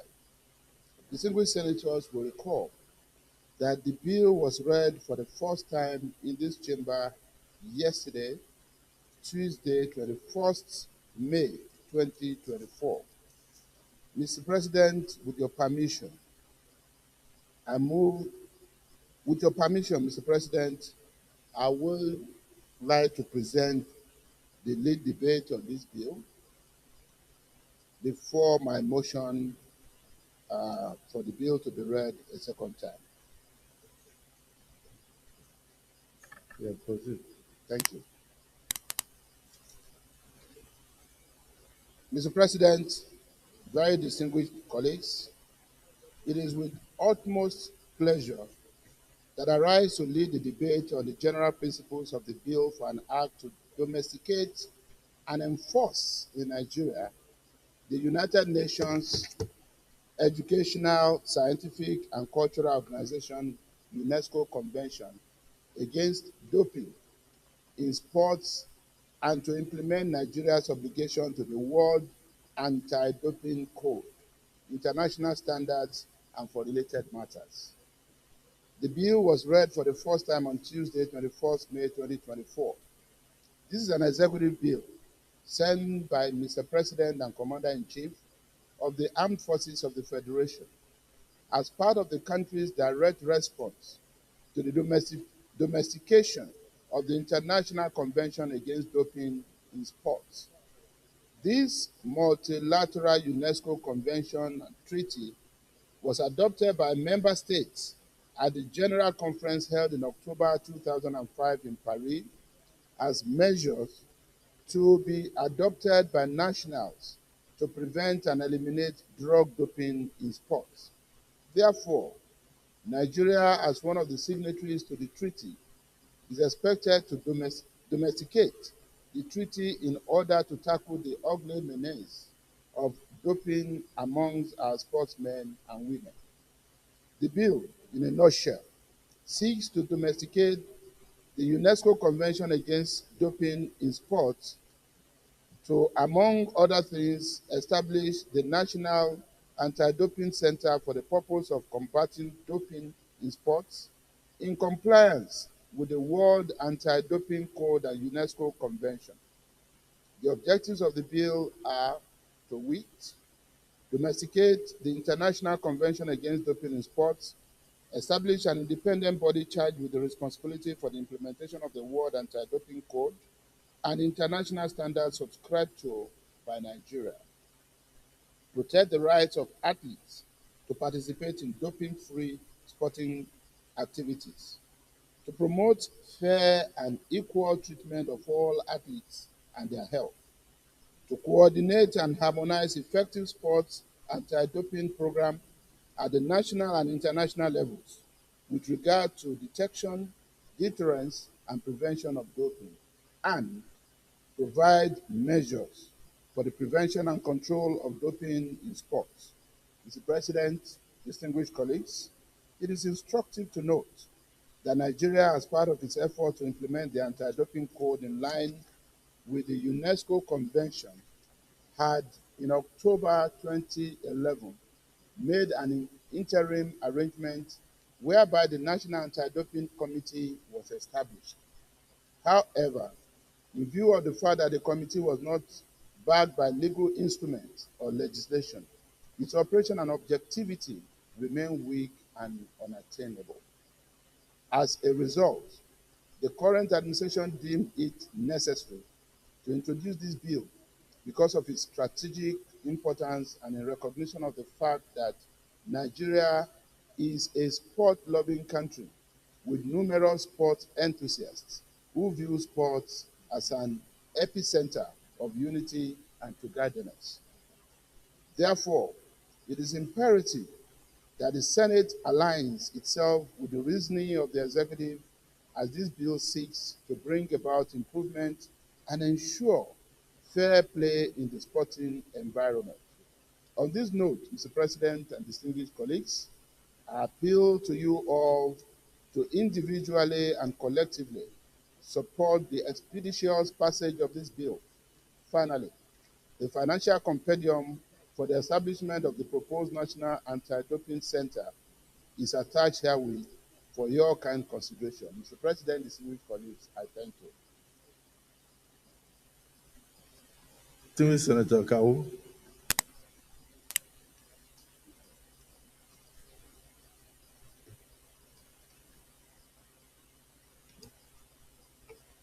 Mr. President, my dear distinguished and respected colleagues, I am Suleiman Abdurrahman Kawu, Sumaila, OFR, representing Kano South Senatorial District.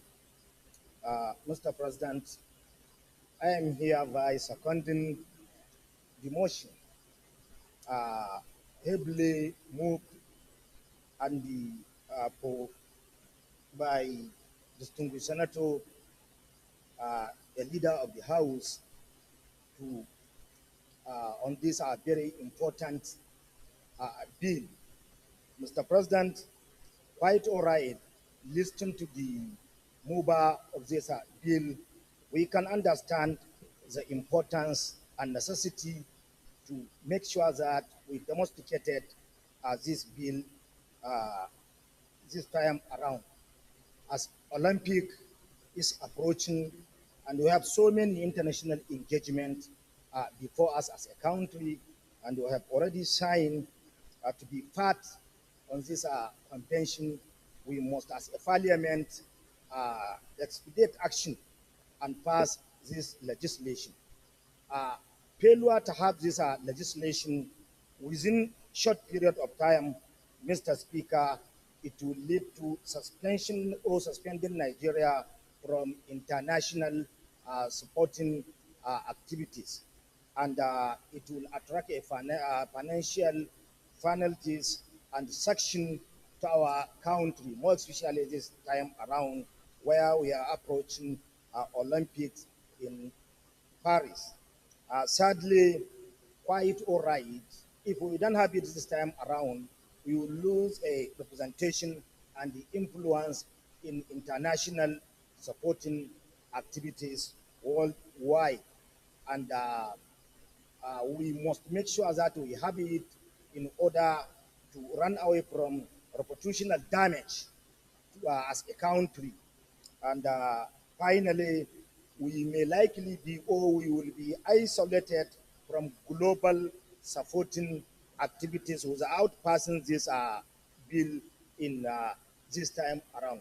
Therefore, I am begging and our colleagues to make sure that we give this bill accelerated hearing for us to be part and parcel of international supporting activities which we may join or living for Olympic soon, inshallah. Thank you, Mr. President, and thank you, my dear colleague, by understanding the urgency of passing this important legislation. Thank you, sir. Inshallah. So, did you say that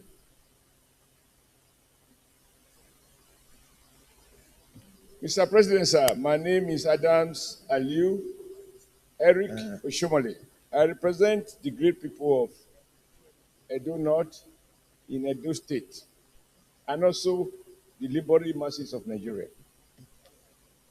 I think this bill, as proposed by the executive and very eloquently amplified to us by the House leader, does not require much panel beating, because we all desire to play a much bigger role in world sports. And it is one area where we are having unpaid ambassadors who, on account of their energy, their creativity, their self-effort, they have put Nigeria on the world map. Whatever we need to do by way of legislation as proposed and captured in this bill, I think this Senate, as a progressive Senate, should have no hesitation in doing it. And for a matter like this, Mr. President, you may wish to clear those who have captured your attention. Mr. President, you are being arrested. When the referee is arrested, players cannot play. The referee has been arrested and denied the right to watch. No, everything you are saying is being heard by the Senate. You are addressing the Senate of the Federal Republic of Nigeria, and you are being recorded verbatim. So go ahead. Mr. President, I must obey you, but I wish I can see your very, very handsome face. It used to be handsome, but not now. But to be honest, we are hearing you. We are hearing you, and there's nothing we are doing that is unusual. Everything you are saying, I can repeat. But be rest assured, verbatim, you are recorded, and you are talking to the Nigerian Senate. You are not talking to me as a person. So please go ahead. And of course, in front of me is a PhD holder in warfare. So let me prevent war. I think you need to prevent war because of certain war going on somewhere. So, but just to say, Mr. President, I think that we should all support this bill.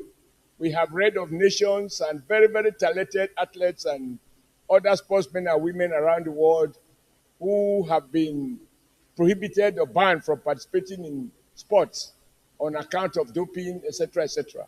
I think it is nice that before Nigeria become a victim, that we take steps to have laws that will keep them in focus, that there are the do's and the don'ts, so that Nigeria can be part of the real world sporting nations. I support this bill, and I am sure this Senate and these distinguished senators should have no difficulties at all. This is what bill we can pass with our eyes closed. Thank you, Mr. President. Just to show that I was following very well, his last statement was that this is a bill we can pass with our eyes closed. So I'm seeing everything you are saying here. So it's not a problem. So thank you for your contributions. And I also thank the Senate leader for bringing this. Like the Senator Oshumole said, this anti-doping bill is not something that we should waste time.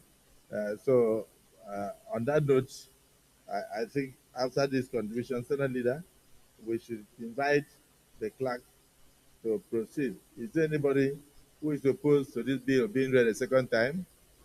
Those in support that this bill be read a second time, say aye. Those against say nay. The ayes have it. The clerk of the Senate.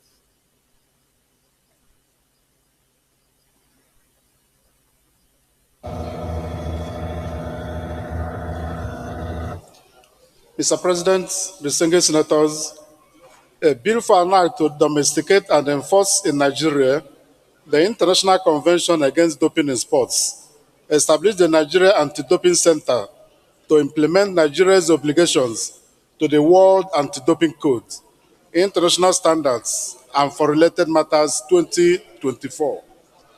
SB 455, second reading. Distinguished colleagues, a bill for an act to domesticate and enforce in Nigeria the International Convention Against Doping in Sports, establish the Nigeria Anti-Doping Center to implement Nigeria's obligations to the World Anti-Doping Code and international standards and for related matters 2024, SB 455, second reading taken. This is now referred to the Committee on Sports to refer to the Senate in 2 weeks.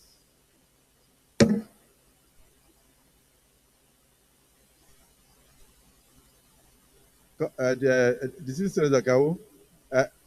You are saying you won't be able to handle it alone, so we should also add the Senate Committee on Narcotics.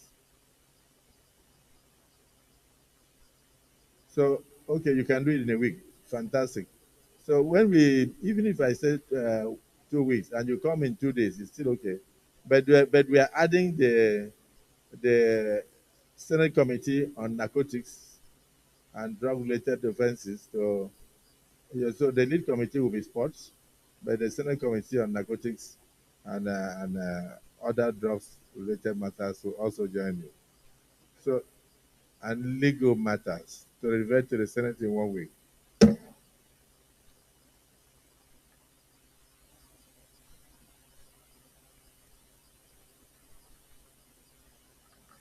Just with the indulgence of the Senate, I received correspondence from Mr. President. And with your permission, I will just switch.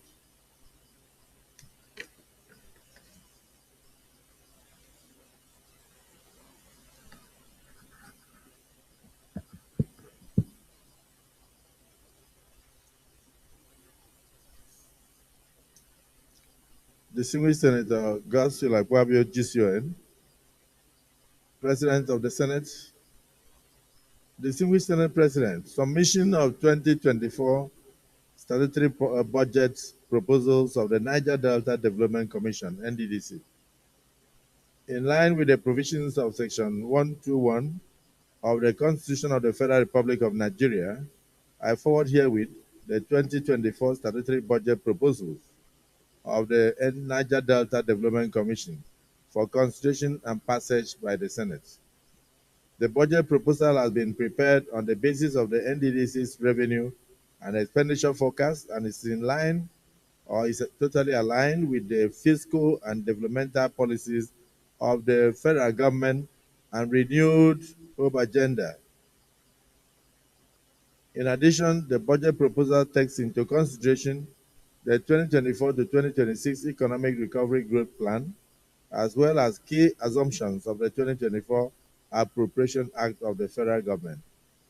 The Niger Delta Development Commission is prioritizing improvement in security, job creation, youth and women empowerment, social welfare, education and infrastructure, increased productivity in agriculture in order to contribute to the economic growth of Niger Delta region and the development of the nation at large. While I trust that the Senate will, in their usual expeditious manner, consider and approve the 2024 statutory budget proposals of the Niger Delta Development Commission, please accept, distinguished Senate President, distinguished senators, the assurances of my highest consideration and regards. Sincerely, Bola Ahmed Tinubu, President, Commander-in-Chief. This is referred to the Committee on Niger Delta Development Commission to refer to us in 1 week.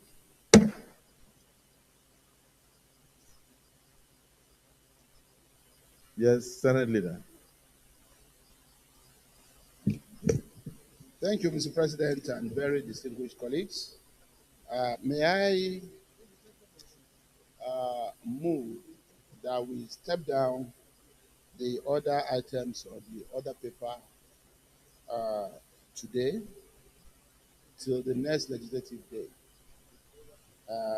That is my motion, and if it is seconded, well, I'll stop at that first. That's my motion, Mr. President. The Minority Leader.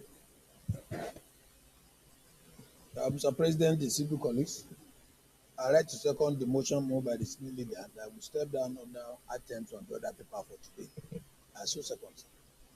Distinguished colleagues, the motion has been moved and seconded that this August Assembly do step down other items on the other paper to enable our colleagues attend to committee meetings and then those traveling to Leeds to take their leave.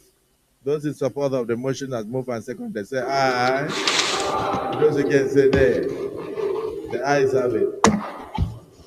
Yes, Senate Leader. Mr. President, distinguished colleagues, having concluded today's proceedings on the order paper as amended, I hereby move that the Senate do adjourn till Thursday, the 23rd day of May 2024 at 10 a.m. I so move, Mr. President. Minority Leader.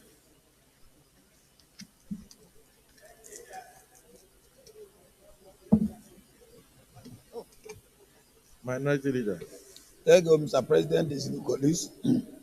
I like to second the motion moved by senior leader that the House do adjourn today till Thursday, 23rd of May 2023 by 10 a.m.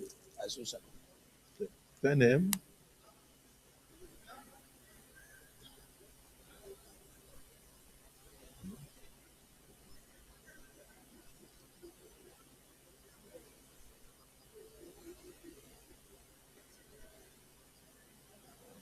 Distinguished colleagues, the motion has been moved and seconded that this August Assembly do stand adjourned to Thursday, the 23rd day of May 2024 at 11 a.m. prompt. Those who are in support of the motion say aye. Those against say nay. The ayes have it.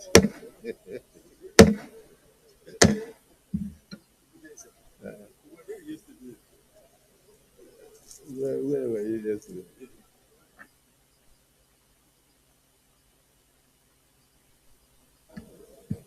The nays have it.